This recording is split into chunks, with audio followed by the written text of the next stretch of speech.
Hi.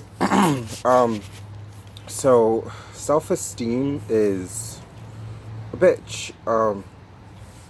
How we view ourselves, how we love ourselves, how we treat ourselves is all surrounding our self-esteem. And when you have BPD, our self-esteem is so low, much lower than that of your average person. We are constantly fighting off intrusive thoughts, not only about ourselves, from ourselves, but from other people's perspectives that we somewhat think that we know, and so we're judging ourselves for everyone else that we're in contact with. A good way to explain this is like I could walk into a room of about 5 to 6 people, and so all out of nowhere, before even entering this room, I had thoughts about what I was wearing. What am I going to fit in with this group? It could be a group that I've already been around, and say the workplace. Um, it could be all the coworkers I've worked around for now 2 and some change months. But even still, I have these intrusive and obsessive thoughts about how I am perceived, and I perceive things so differently when I'm in this state of extremely low self-esteem. I view everyone's whisperings or things I don't hear that they're saying could be from across the room as maybe they're talking bad about me. Maybe I did something wrong. Maybe they're overlooking something that I did and I did it wrong. Um, it could be me just thinking, oh, something that happened a couple of days ago on shift, and I could literally obsess about anything and everything all at one time, and this is for multiple people, so I'll be thinking multiple thoughts, and so I'll be having multiple intrusive thoughts from multiple different people's perspectives, but it's from my perspective of how they view me.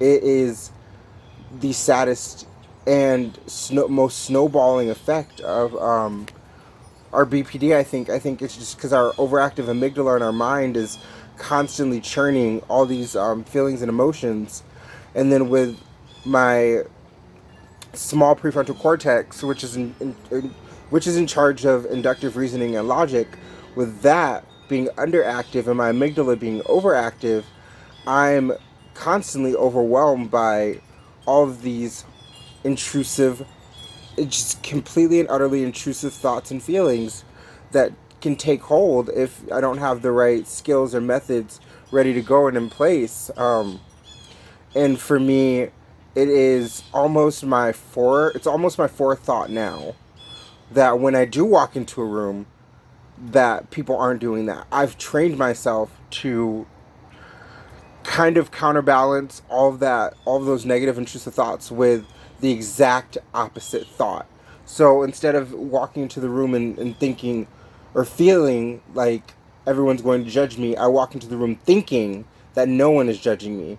And so I try to get my thoughts, my logical, correct thoughts, those thoughts that aren't sullied or tainted by my feelings, those pure intelligible thoughts that I create. Like, they don't come out of nowhere. It doesn't feel like they're coming out of nowhere. They're thoughts that I've actively created and put together so that I can combat whatever intrusive feelings that are coming. And it sounds actually like war. The more I explain it, it sounds like I am mentally at war with myself.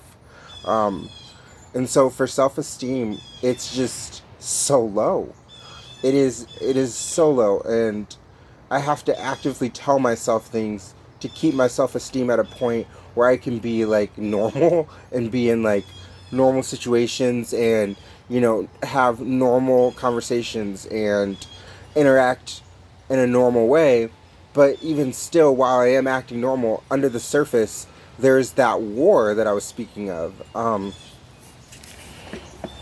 And it could be with family, it could be with friends, it could be with loved ones sometimes. It can literally be with everything. Even I can have intrusive negative thoughts about how my dog feels about me. Like, literally. And dogs do nothing but show love and compassion, but I can perceive what he's doing or not doing, always in the most negative manner. And so it's just one of the hardships of this disorder.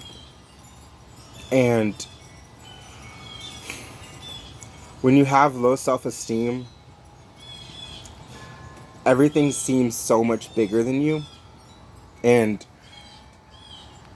everything that you do seems so small and insignificant. It's a sad life sometimes like this, but when you learn to combat it and you do successfully, you feel good about yourself. You feel more in control. You feel more grounded. You feel like it's a different, more balanced feeling. You feel like you're able to make better decisions now. Like when you're in a hot seat and when the pressure's on, you feel like you might possibly make the right decision a little bit more. And so you kind of feel like the scales are tipped in your favor. And that's a really good feeling because that builds self-esteem. And once the scales feel, fully tipped in your favor, and it's kind of an all-the-time thing, and you're actively doing it, and this is how you actively are, then that can be the most wonderful thing. And it could just help you help others more instead of constantly needing to do all these different things to make sure you're okay. Now you have that free space to help others and maybe help others feel okay. So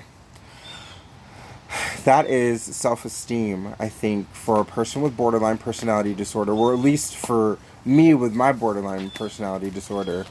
My self-esteem, these are things that help me, and there's always room to grow, and there's always going to be days where I'm not so hot on it, but for the most part, like it's constant churning.